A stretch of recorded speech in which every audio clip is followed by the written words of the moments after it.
नमस्कार बच्चों, आप सभी को होलिका दहन की बहुत बहुत बधाई और ढेर सारी शुभकामनाएं। आपका जीवन आप अपने जीवन में हमेशा स्वस्थ रहें और प्रसन्न रहें और आपका जो लक्ष्य है उसे आप निश्चित रूप से प्राप्त कर लें। तो आज की क्लास में हम जिस टॉपिक के बारे में बात करने वाले हैं वो टॉपिक है सामुदायिक हस्तक्षेप मुद्दे में हम लोग बात करेंगे। आज उपेक्षा है जिसको हसियाकरण बोलते हैं, इसको अंग्रेजी में बोलते हैं मार्जिनलाइजेशन। इसके पहले हम लोग सामुदायिक हस्तक्षेप मुद्दे में गरीबी क्या होता है, पॉवर्टी क्या होता है, इसके बारे में हमने बात किया था। और आज की क्लास में हम बात करेंगे कि हसियाकरण या जिसको उपेक्षा कहते हैं और अंग्रेजी में बोलते हैं मार्जिनलाइजेशन, वो क्या होता है, इसकी विशेषताएं क्या होती हैं, उसके कारण क्या होते हैं। इसलिए आप लोग वीडियो में लास्ट तक बने रहेगा। और ये टॉपिक आपका BA 6 सेमेस्टर का मनोविज्ञान पेपर 5 जिसका नाम है कम्युनिटी एंड हेल्थ साइकोलॉजी, उसके अंतर्गत यूनिट 4 का ये टॉपिक है। तो चलिए आज का क्लास शुरू करते हैं। सबसे पहले हम समझते हैं कि हसियाकरण या उपेक्षा या मार्जिनलाइजेशन क्या होता है। तो देखिए, हसियाकरण से तात्पर्य कुछ समूहों या व्यक्तियों को समाज के किनारे में या हाशिए पर ढकेलने या सीमित करने की सामाजिक प्रक्रिया से। कहने के ये तात्पर्य है कि हसियाकरण का मतलब इस बात से होता है कि समाज में कुछ व्यक्तियों या कुछ समूहों को समाज का जो मेन स्ट्रीम है उससे किनारे करना या हाशिए पे ढकेलने या उनको सीमित करना का ये एक सामाजिक प्रक्रिया। बस आप इतना समझिए कि हाशियाकरण से तात्पर्य इस बात से होता है कि समाज में रहने वाले व्यक्तियों या समूहों को समाज का जो मेन स्ट्रीम है उससे किनारे करना या हाशिए पे ढकेलने से है। ठीक, अब आगे बढ़कर जिससे मुख्य धारा की आबादी के लिए उपलब्ध जो संसाधन होते हैं, अधिकार होते हैं और अवसर होते हैं, उनकी पहुंच सीमित हो जाती है। ठीक है, जैसा हमने अभी बात किया था कि मुख्य धारा से ये इनको अलग कर दिया जाता है। तो जो व्यक्ति मेन स्ट्रीम में मुख्य धारा में रहता है उसके लिए जो भी उपलब्ध संसाधन है जिनका वो उपयोग करता है, उसके जो अधिकार है, फंडामेंटल राइट्स है और जो भी अवसर है आगे बढ़ने के लिए, वहाँ तक ये जो समूह या व्यक्ति रहते हैं वो पहुँच नहीं पाते हैं। उनको क्या है, सीमित कर दिया जाता है उनका दायरा।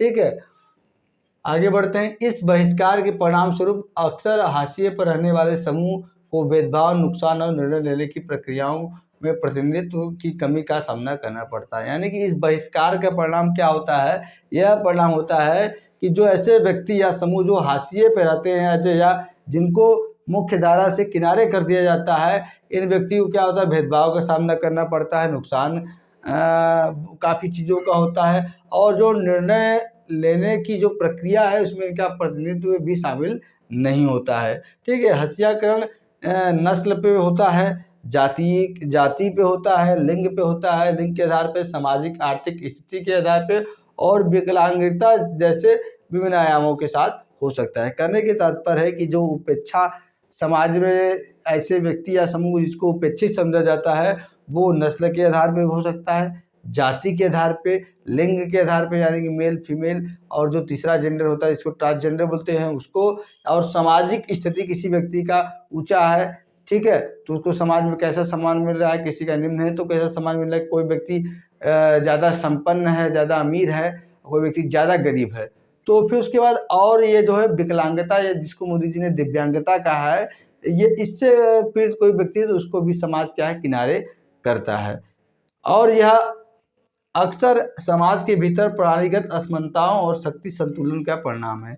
और ये कह रहा है कि ये किसका परिणाम है? समाज के भीतर जो संस्थाएं काम कर रही हैं, जो सिस्टम काम कर रहा है, उनमें असमानता और शक्ति का जो संतुलन है वो बैलेंस नहीं हो पाता, इसी का ये परिणाम है। आप तो यदि आप इंडियन सोसाइटी का अवलोकन करेंगे तो आपको पता चलेगा इसमें कोई व्यक्ति बहुत ज़्यादा अमीर है तो कोई व्यक्ति बहुत ज़्यादा गरीब है, कोई व्यक्ति क्या है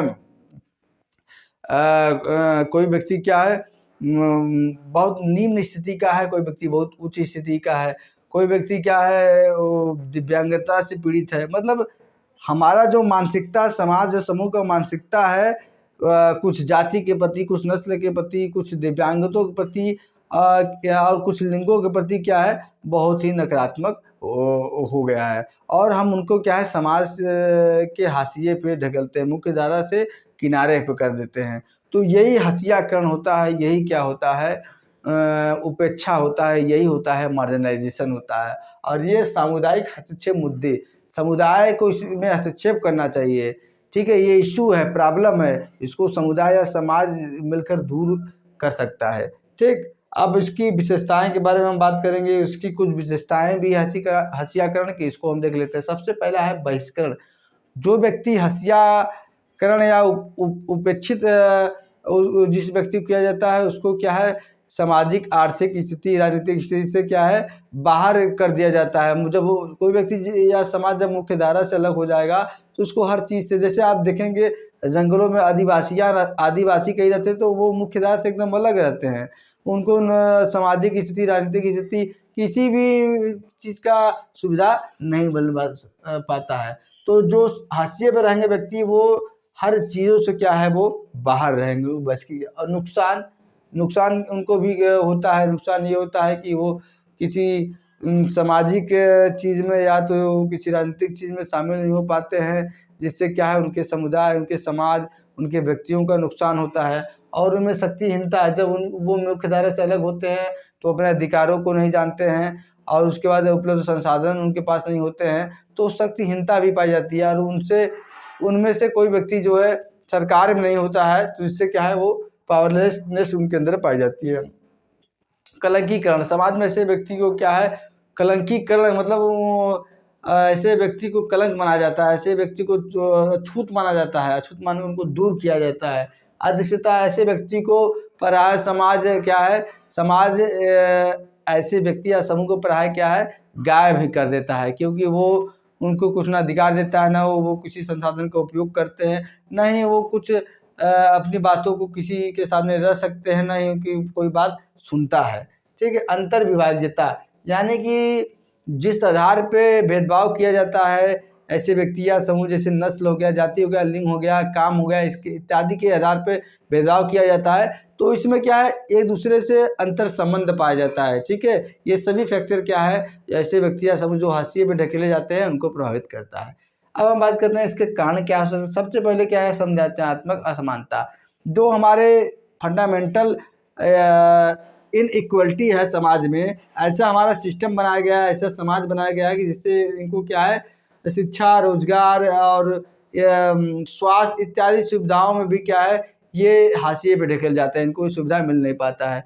दूसरा भेदभाव इनको क्या है, नस्ल, जाति, लिंग, धर्म इत्यादि के आधार पर इनके साथ भेदभाव दिखने को मिलता है। तीसरा ऐतिहासिक और प्रणालीगत कारण, हमारे इतिहास ऐसा रहा है कि जिससे क्या है, गुलामी, दास प्रथा इत्यादि चीज़ जो है पहले से थी, और जो दलित थे उनके प्रति क्या है, छुआछूत की भावना, ये सब इत्यादि पहले से इतिहास में थी।